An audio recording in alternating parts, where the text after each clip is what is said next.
عمر فاروق رضی اللہ تعالیٰ عنہ کی صاحبزادی ام المومنین رضی اللہ تعالیٰ عنہ فرماتی ہیں کہ میں تو بس منتظر تھی. انہوں نے تو کہا تھا نا کہ اگر تم حشاش بشاش دیکھو تو بات کرنا، لیکن حضور تشریف لائے، میری باری تھی، میرے گھر تشریف لائے، کھانا پیش کیا تو فوراً میں نے عرض کی حضور ایک بات پوچھنی تھی. تو حضور نے فرمایا پوچھیے. میں نے عرض کی حضور میرے بھائی عبداللہ ابن عمر کے بارے میں آپ کا کیا خیال ہے؟ نوجوانوں میری بات پہ غور کرنا، میرے بھائی کے بارے میں آپ کا کیا خیال ہے؟ تو نبی کریم صلی اللہ تعالیٰ علیہ وآلہ وسلم نے میری طرف دیکھا اور پھر حضور زیر لب تھوڑا مسکرائے. اور بریلی کے امام کہتے ہیں کہ حضور مسکرا دیتے تھے نا تو جو بڑا دکھی ہوتا تھا وہ بھی ہنس پڑتا تھا. اب سوال پیدا ہوتا تھا کہ پھر تو اس مسکراہٹ کے لیے انتظار کرنا پڑتا ہوگا کئی کئی مہینے کہ حضور مسکرائیں تو رونے والے ہنسیں. تو اعلیٰ حضرت فرماتے نہیں، انتظار نہیں کرنا پڑتا، یہ مسکراتے رہنا تو حضور کی عادت ہے. جس کی تسکین سے روتے ہوئے ہنس پڑے اس تبسم کی عادت پہ لاکھوں سلام. یعنی یہ تو عادت ہے حضور کی مسکراتے رہنا، اس کے لیے انتظار نہیں کرنا پڑتا. بھائیو آپ خیال رکھیں گے، غور کریں گے. حضرت عبداللہ ابن عمر رضی اللہ تعالیٰ عنہ کے بارے میں پوچھا تو سیدہ فرماتی ہیں کہ نبی کریم صلی اللہ تعالیٰ علیہ وسلم نے زیر لب مسکرائے اور فرمایا حفصہ تیرا بھائی ہے تو اچھا، لیکن میں نے سنا ہے کہ عشاء کی نماز پڑھتا ہے تو فجر تک سویا ہی رہتا ہے. او نوجوانوں، 10 بجے تک سونے کی بات نہیں ہوئی، 9 بجے تک سونے کی بات نہیں ہوئی، 11 بجے اٹھنے کی بات نہیں. حضور فرمانے لگے میں نے سنا ہے کہ عشاء کی نماز پڑھ کے سو جاتا ہے اور فجر تک سویا ہی رہتا ہے. اسے چاہیے کہ تہجد کے وقت اٹھا کرے، اللہ کی بارگاہ میں حاضر ہوا کرے، آہوزاری کرے، سجدے کرے، عبادت کرے. اٹھتا ہے اور فجر میں جا کے اٹھتا ہے. حضرت جناب حفصہ رضی اللہ تعالیٰ عنہ کہتی ہے میں نے جناب عبداللہ ابن عمر کو پیغام دیا اور میں نے کہا میرے جوان بھائی سن. نبی پاک نے فرمایا ہے تو اچھا پر تہجد میں نہیں اٹھتا، نفل نہیں پڑھتا. او میری ملت کے جوانوں، مزہ نہیں آ جاتا جب ساری دنیا سوئی ہو، ساری دنیا، اور بستر بھی گرم ہو اور نیند بھی پورا غلبہ کر رہی ہو، اور اچانک گھنٹی بجے دماغ میں، آنکھ کھلے، گھڑی پہ نظر پڑے، 3:30 4 بجے کا پیغام گھڑی بتائے اور کوئی چڑھتی جوانی والا اٹھ کے وضو کرے اور جب وہ مصلی کھول کے بچھائے تو مدینے والے محبوب کہتے ہیں کہ ہر نماز پہ رب ثواب دیتا ہے، اور جو اٹھ کے تہجد کی نماز پڑھے اسے دیکھ کے تو رب مسکراتا ہے، جو اس کی شان کے لائق ہے، جو اس کی شان کے لائق، وہ مسکراتا ہے، خوش ہوتا ہے کہ میرا بندہ تہجد میں اٹھ گیا، وہ مسکراتا ہے. کاش ہماری صبحیں کبھی اپنے مالک کے نام ہو جائیں. کاش کے صبح. حضرت ابو الحسن رحمۃ اللہ تعالی علیہ حضرت معاذ ابن جبل رضی اللہ تعالیٰ عنہ کے پاس بیٹھا کرتے تھے. فرماتے ہیں ان سے جو پیار بڑھا تو پھر میرا مصلی سے بھی بڑھ گیا. تابعی ہیں. فرماتے ہیں صحابی رسول سے محبت ہوئی تو ذکر سے بھی ہو گئی، پھر درود شریف سے بھی ہو گئی. محبت ان سے بڑھی تو پھر اللہ نے مسجد کا پیار بھی بڑھا دیا. آپ فرماتے ہیں کہ میری ہر وقت طبیعت چاہتی تھی کہ بس اللہ اللہ کروں، بس اللہ اللہ کروں، بس نہ میں ذرا تھوڑی جان چھڑاؤں لوگوں سے، کوئی 10 منٹ ملے تو میں کچھ 4 نفل پڑھ لوں، میں تھوڑا سا نہ بچوں لوگوں سے، اور مجھے تسبیح ملے تو میں نہ کچھ 400-500 دفعہ استغفار پڑھوں، سبحان اللہ، الحمدللہ، اللہ اکبر، لا حول ولا قوت الا باللہ، میں نہ تسبیحات پڑھوں. فرماتے ہیں کہ بچے تھے گھر میں 6-7، غربت تھی، کام ملتا کوئی نہیں تھا، اور میں کام چور نہیں تھا، کام ڈھونڈتا تھا، پر اللہ کی قدرت کے کام نہیں ملتا تھا. فرماتے ہیں کہ میں نے ایک دن اپنی اہلیہ سے کہا کہ آج میں پھر جاتا ہوں کام ڈھونڈنے. تو میری بیوی بڑی فرما بردار تھی، پر اس دن نہ غربت کے ہاتھوں تنگ آ کے کہنے لگی آج نانا کوئی تو چیز لے کے آیا. تو مجھ سے بچوں کی بھوک نہیں دیکھی جاتی، یہ سب روگاں دا روگ محمد جس کا نام غریبی، کنڈ بلا کے لنگ جاندے نہیں دوست یار قریبی. آج نہ کچھ لے کے آیا تو میں بچے لے کے چلی جاؤں گی. شیخ فرماتے ہیں کہ میں بڑا پریشان گھر سے نکلا، پر میں نے صبح سے لے کے زور تک کام ڈھونڈا، کام ملا کوئی نہیں. تو میرے دل میں خیال آیا چلو کام نہیں ملتا تو اللہ اللہ تو کرے نا، چلو بندوں کی مزدوری نہیں ملتی تو رب کریم کی عبادت ہی کرتے ہیں. فرماتے ہیں کہ میں نے نا فرات کے پانی سے وضو کیا، نہر کے، شدید دھوپ تھی، ساتھ ریت تھی اور ریت تپ رہی تھی. میں نے اپنا رومال وہیں مصلی کے طور پر بچھا لیا، اور فرماتے ہیں کہ زور سے لے کر عصر تک نماز پڑھی، دھوپ بھی پورے زور پہ، پر میرے سجدے کا ذوق بھی پورے زور پہ. فرماتے ہیں سورج بھی چمک رہا ہے اور رب کی عبادت کا ذوق بھی پورے زور پہ. میں سجدہ کروں تو پھر میرا اٹھانے کو جی نہ چاہے. میرے استاد لکھا کرتے تھے، یہ ان کا شعر ہے، وہ کہا کرتے تھے مجھے سوز دے، مجھے ساز دے، اور مجھے نیم شب کا نیاز دے، دم سجدہ خود کو میں توڑ دوں، مجھے ایسا ذوق نماز دے. اور میں تیری بہار کا پھول ہوں، میں کھلا بھی ہوں تو تیرے لیے، مجھے میری شاخ سے توڑ لے، مجھے اپنی زلف کا ناز دے.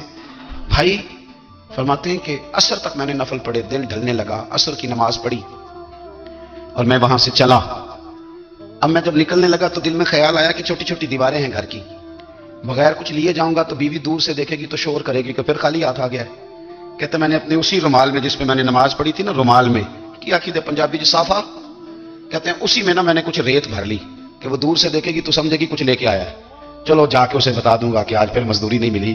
کہتے ہیں وہ ریت لے کر جب میں گھر میں گیا تو پہلے بیوی دروازے پہ کھڑی ہوتی تھی، پوچھتی تھی خالی ہاتھ آ گئے ہو؟ آج میں نے دیکھا تو ہے ہی کوئی نہیں. فرماتے ہیں میں اندر داخل ہوا، سلام لیے، کونے میں نے وہ رومال رکھ دیا اور میں نے آواز دی کہ بھلی مانس کہاں ہو؟ تو وہ کہنے لگی آپ منہ ہاتھ دھو لیں، میں روٹی لے کے آئی. میں نے کہا روٹی کہاں سے آ گئی؟ یہاں تو کئی دنوں کے فاقے، تو کئی دنوں کی غربت ہے، یہاں تو اس گھر میں تو فقیری ہے. فرماتے ہیں کہ وہ روٹی لے کے آئی اور اس وقت کی جو موجودہ نعمتیں تھیں، سمجھ لیں سلاد، اچار، ہر چیز ساتھ لائی. میں نے کہا کہ بچے کہاں گئے؟ کہنے لگی وہ کھانا کھا کے کھیلنے گئے، آپ کھانا کھا لیں آ جاتے. کھانا اس نے چن دیا. میں نے حیرت انگیز لہجے میں ساری نعمتیں اپنے دسترخوان پہ دیکھ کر کے بیوی سے پوچھا یہ کہاں سے آیا کھانا؟ بچوں کو تو نے کہاں سے کھانا کھلایا؟ یہ سارا کچھ کیسا ہے؟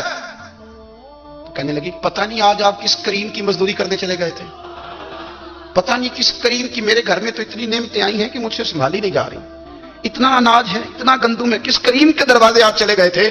یہ کہتے کہتے وہ اٹھی اور اٹھ کر کے کہنے لگی پہلے بڑا کچھ آیا تھا، اب کیا لے آئے ہو؟ اور جا کر کے نا اس نے وہ ریت والا رومال کھولا.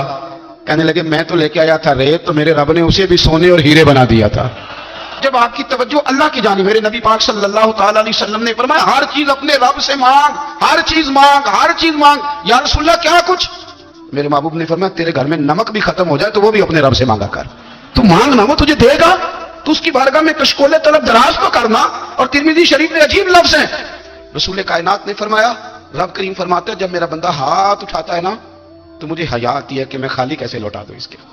اتنے بڑے بادشاہ کی بارگاہ میں او بھائی، لوگوں سے عزتیں تلاش کرتے ہو تو وہ کیا تمہیں عزت دیں گے؟ وہ تو کل اچھا کہتے ہیں پرسوں برا کہنے لگ جاتے ہیں. لوگوں کے سامنے گڈ بک میں آنا چاہو گے تو وہ تو سویرے تمہارے بارے میں کچھ کہیں گے، شام کچھ اور کہیں گے. اپنی روحانی زندگی آباد کریں، اپنے مسلح کو وقت دیں اور دنیا سے چھپ کر اس موبائل کو بند کر کے اور اپنے آپ سے بھی چھپ کے اور تنہا ہو کے چھپا کے سارا کچھ اپنے آنسو اپنے رب کی بارگاہ میں پیش کریں، اس کے حضور حاضری دیں. سنو نا ترمذی کی حدیث اور اسے یاد رکھنا. نبی پاک علیہ السلام نے فرمایا اپنے دکھ لوگوں کے سامنے نہ بیان کرنا، سیٹھوں نوابوں کو نہ بتاتے پھرنا، دنیا داروں کے سامنے جا کے نہ رونا کہ میں تکلیف میں ہوں. فرمایا اگر دنیا داروں کو دکھ بتاؤ گے رب تمہیں کبھی غنی نہیں کرے گا. اور لوگ ہیں کہ الٹا مذاق اڑائیں گے. آپ کی جس سے بڑی پکی یاری ہے نا، پکی، وہ تب تک پکی ہے جب تک آپ نے 50,000 مانگا نہیں. اور جس وقت آپ نے کہہ دیا کہ میں مجبور ہوں میری مدد کر تو پھر ختم ہو گئی دوستی. لوگوں کے تعلقات آپ کے ساتھ تب تک ہیں جب تک آپ ان سے کوئی ضرورت وابستہ نہیں کرتے. کریم محبوب فرمانے لگے بندوں کے سامنے دکھ نہ بیان کرنا، اللہ تجھے کبھی غنی نہیں کرے گا. تو اپنے دکھ اپنے رب کو بتا، تو دعائیں مانگ، تو اس کی بارگاہ میں حاضر ہو، تو اس کے حضور عرض کر. فرمایا اپنے دکھ اپنے رب کو بتا، وہ جلدی کرے یا دیر سے کرے تجھے ساری دنیا سے بے نیاز کر دے گا، تجھے کسی کا محتاج نہیں رہنے دے گا. اپنے مسلح کو، اپنی دعاؤں کو، ایک بزرگ فرماتے ہیں میں نے دعا مانگنے کا طریقہ اپنی بیوی سے سیکھا. دعا مانگنے کا طریقہ اپنی، سیکھنے والے تو اپنے بچوں سے بھی سیکھ لیتے ہیں، سیکھنے والے تو ہر ایک سے سیکھتے ہیں. وہ کہتے ہیں میں نے دعا مانگنے کا سلیقہ اپنی بیوی سے سیکھا ہے. حضرت وہ کس طرح؟ فرمانے لگے میری بیوی نے نا مجھے کوئی کام بتایا، کچھ پیسوں کی ضرورت کے لیے کہا، تو میں نے اسے کہا کہ بھئی ابھی میرے پاس نہیں ہے، کچھ دنوں میں آتے ہیں تو میں دے دوں گا. عورتوں کی عادت ہوتی ہے وہ بار بار یاد کراتی ہیں. 2-4 دنوں کے بعد پھر اس نے کہا حضرت وہ میں نے کہا تھا کچھ پیسے، میں نے اسے کہا کہ ابھی میرے پاس نہیں ہے، کچھ دنوں میں ملتے ہیں تو میں تمہیں دے دوں گا. اس نے کچھ دنوں کے بعد پھر کہا حضور وہ میں نے کچھ پیسے کہے تھے. فرماتے میں نے ڈانٹ دیا، میں نے کہا کہ کیا تو روز مجھے شرمندہ کرتی ہے، کہا نا میرے پاس نہیں ہے، ہوں گے تو دے دوں گا، تو روز یاد کراتی ہے. فرماتے اس نے پہلے تو میری ڈانٹ کو سہا، پھر میرے سخت جملوں نے اس کی آنکھوں میں آنسو پیدا کر دیے، پھر اس نے اپنے آنچل میں اپنے اس دکھ کو سمیٹا اور پھر اس نے ایک جملہ کہا تو میں رو پڑا اور مجھے اپنے رب سے مانگنے کا طریقہ آ گیا. مجھے کہنے لگی حضرت جی آپ نے ڈانٹ دیا میں نے سہ لیا، پر آپ ہی میرے شوہر ہیں، بتائیں نا آپ سے نہ کہوں تو میں کس سے جا کے کہوں. فرماتے ہیں میں رو پڑا اور میں کھل کے رویا اور میں تڑپ کے رویا اور پھر میری سسکیاں بند گئیں. تو مجھے کہنے لگی آپ کو کیا ہوا؟ میں نے کہا مجھے بھی دعا مانگنی آ گئی ہے. جب میں اسے کہوں گا نا اللہ تو ہی میرا رب ہے، میں تجھ سے نہ کہوں تو میں کس سے جا کے کہوں؟ میں کیوں کسی بندے سے سوال کروں؟ میں کیوں کسی دنیا دار سے کہوں؟ میں تیرے بندوں کا، نیک بندوں کا وسیلہ لے کے، تیرے محبوب کی غلامی لے کے تیری بارگاہ میں آیا، تجھ سے نہ مانگوں تو کس سے مانگوں؟ سمجھ آ گئی ہے جب میں اس رنگ میں مانگوں گا تو پھر رب میرے اوپر بڑا ہی فضل فرمائے گا. وہ میرے اوپر بڑی رحمت کرے گا, وہ میرے لیے آسانیاں کرے. عزیز دوستو, ہم اس طرح کرنے لگ گئے ہیں کہ ہم نے نا اپنے تعلقات پر اعتماد کرنا شروع کر دیا ہے. میرے تعلقات بہت ہیں. ہم نے اپنی دولت پر اعتماد کرنا شروع کر دیا. میرے پاس دولت بہت ہے. ہم نے اپنے علم پر, اپنی شہرت پر اعتماد کرنا شروع کر دیا کہ میرے پاس فلاں چیز بہت ہے. یاد رکھنا, جب بے نیاز اپنی صفت بے نیازی دکھاتا ہے تو بڑی بڑی دولتوں والے مجبور نظر آتے ہیں. بھائیو, جب انسان کا رشتہ اپنے مالک کے ساتھ ہوتا ہے پھر تو غم بھی کچھ نہیں کہتے, پریشانیاں بھی کچھ نہیں کہتی, پھر تو زندگی صبر والی, پھر تو زندگی توکل والی, پھر تو زندگی بھروسے والی. پھر انسان اپنے آپ کو رسوا نہیں کرتا. دنیا داروں سے امیدیں اس کی ختم ہو جاتی, امیدیں اللہ رسول سے لگا لیتا ہے, مضبوط ہو جاتا ہے, مضبوط, طاقتور ہو جاتا ہے, خوددار ہو جاتا ہے, باوقار باعزت ہو جاتا ہے. حضرت بہلول دانا رحمۃ اللہ علیہ بیٹھے تھے تو ہارون رشید حج کر کے آ رہا تھا.